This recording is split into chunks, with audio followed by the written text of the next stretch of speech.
Os dois aventureiros.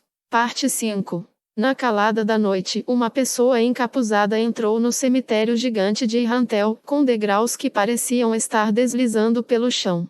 A capa preta com o capuz da pessoa e a maneira como a cintura e os ombros não se moviam para cima e para baixo à medida que avançava era bastante peculiar, parecendo um fantasma quando visto de longe. A figura evitou habilmente a iluminação mágica da tumba e continuou sempre para dentro.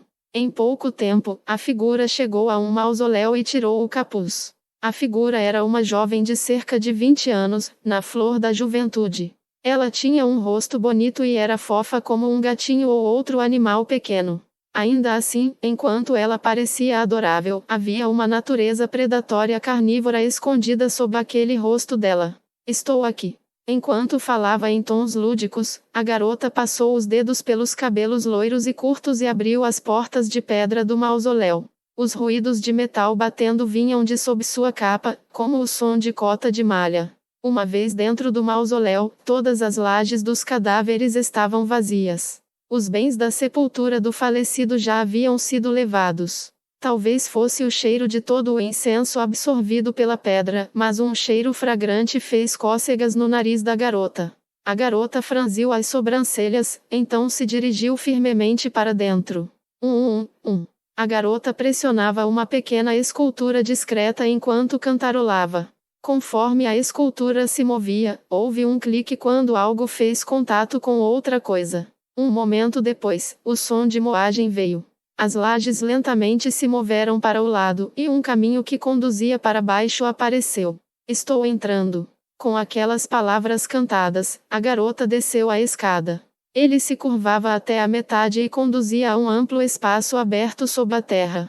Embora as paredes e o chão fossem feitos de lama, pareciam ter sido reforçados para não desabar tão facilmente. O ar estava relativamente limpo. O fluxo de ar para aquele lugar era bom, o que mantinha o ar fresco aqui. No entanto, isso não fazia parte do cemitério. Era algo de natureza muito mais malévola. Tapeçarias ameaçadoras penduradas nas paredes, com várias velas vermelhas feitas de sangue fresco abaixo delas. Eles exalavam um brilho pálido, bem como um cheiro de sangue queimado. As chamas bruxuleantes geraram sombras incontáveis, e havia vários buracos aqui, grandes o suficiente para as pessoas passarem. O fedor único de cadáver de mortos-vivos de nível baixo flutuava para fora desses buracos. A garota olhou em volta e seus olhos pararam em um determinado lugar. A cara assustador que está escondido em um canto, você tem um convidado. O homem que observava o ambiente de seu esconderijo nos cantos escuros da sala ouviu essas palavras e seus ombros tremeram. Oi, estou aqui para encontrar Kazi-chan, que deveria estar aqui, ele está? O homem parecia um pouco perdido sobre o que fazer e, ao ouvir o som de passos novamente, seus ombros tremeram mais uma vez. Está bem. Você pode sair agora. Depois que o recém-chegado falou com o homem, ele se revelou. Ele era um homem magro. Seus olhos estavam fundos, e seu rosto era de um branco pálido como um cadáver, que poderia ser resumido na palavra sem vida. Seu couro cabeludo estava desprovido de qualquer cabelo, nem havia sobrancelhas, cílios ou pelos do corpo. Ele deu a impressão de que não tinha pelos. Diante disso, não havia como saber sua idade, mas como não havia rugas em sua pele, ele provavelmente não era tão velho.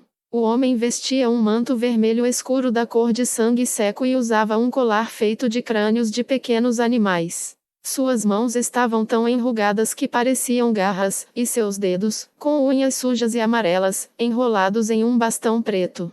Ao invés de um humano, ele parecia mais um monstro morto-vivo. Ai, Kazi-chan. O homem franziu a testa ao ouvir a saudação brincalhona da garota. Você não pode se dirigir a mim assim? Isso vai prejudicar a reputação de Zuranon. Zuranon. Eles eram uma sociedade secreta poderosa e maligna, contando com vários lançadores de magia veteranos entre eles e liderados por um líder sábio. Depois de orquestrar várias tragédias, eles se tornaram inimigos dos países da região. Realmente, o fato de a garota não querer mudar a maneira como se dirigia a ele fez o homem franzir ainda mais a testa. E depois? Por que você veio aqui? Você sabe que estou injetando energia no orbe da morte, certo? Se você está aqui para causar problemas, também tenho maneiras de lidar com isso. O homem estreitou os olhos e apertou ainda mais o cajado. Não, Kazi-chan, eu só vim aqui para trazer isso para você. A garota lançou-lhe um sorriso coquete e colocou a mão sob a capa. Ouviu-se o barulho de algo batendo e então a garota triunfantemente produziu o item que estava procurando. Era uma tiara. Incontáveis pequenas joias adornavam fios finos e metálicos, parecendo, para todo o mundo, uma teia de aranha coberta de gotas de água. O item foi feito primorosamente, e no meio do círculo, onde a testa do usuário iria, estava um grande cristal preto. Isto é, o homem não pôde evitar o olhar em silêncio. Embora ele só a tivesse visto de longe, não havia erro aqui. Essa era a coroa que ele vira antes. O símbolo de uma princesa Miko, a coroa da sabedoria. Este é um dos tesouros da teocracia Slime. Correto, eu vi uma linda garota usando uma coroa estranha, mas parecia tão errado em sua cabeça que eu atirei e então eu fiquei tão surpreso. Ela enlouqueceu mijando e se cagando. A garota teve uma convulsão de riso. As princesas Miko estavam no centro dos rituais da teocracia Slime. Não havia como ela, como um ex-membro das Escrituras Negras, não saber o que aconteceria quando ela arrebatasse a coroa da sabedoria de seu portador. Afinal, quando chegasse a hora de uma nova princesa Miko ser nomeada, o trabalho das Escrituras Negras era remover a coroa de seu usuário atual, e então enviar prontamente a agora insana princesa Miko para ficar com os deuses. Ainda assim, não pode ser evitado.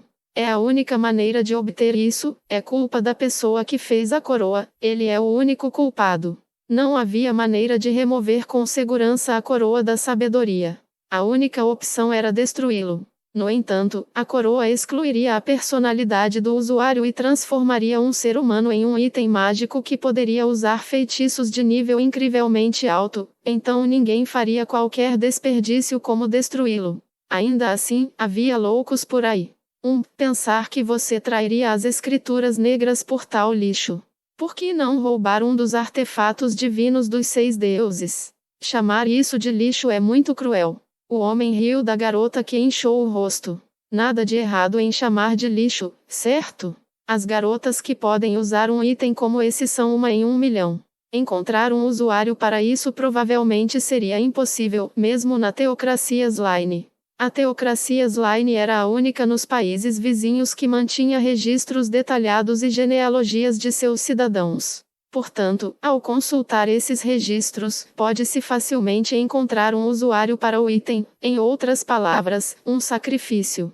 Sem isso, seria difícil até para Zuranon encontrar uma pessoa assim. Mas realmente agora, é impossível conseguir esses artefatos, afinal, aquele show antigo é guardado pelo monstro mais forte das Escrituras Negras, aquela besta antiga com o sangue dos 6 deuses que está além do reino da humanidade.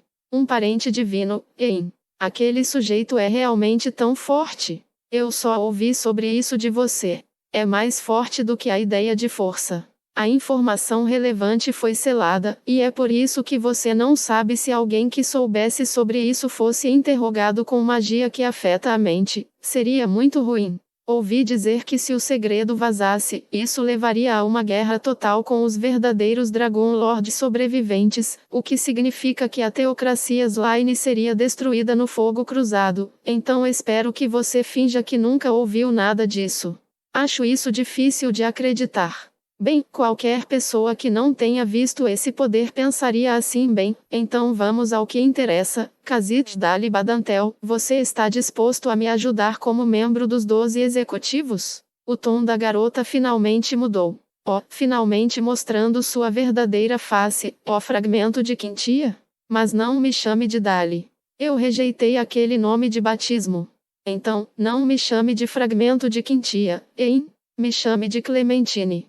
Clementine, o que você quer que eu te ajude? Há um detentor de talentos bastante notável nesta cidade, não? Talvez aquele cara pudesse usar este item. Entendi, aquele cara das histórias. Ainda assim, você poderia facilmente lidar com a tarefa de sequestrar um único ser humano sozinho, não? Isso mesmo. Mas eu gostaria de algum tipo de confusão enquanto faço meu movimento. Entendo. Uma distração enquanto você foge, hein? O que tem isso? E se eu estivesse disposto a ajudar no seu ritual? É um bom negócio, certo? O homem, Kazit, estreitou os olhos e sorriu maldosamente. Maravilhoso, Clementine.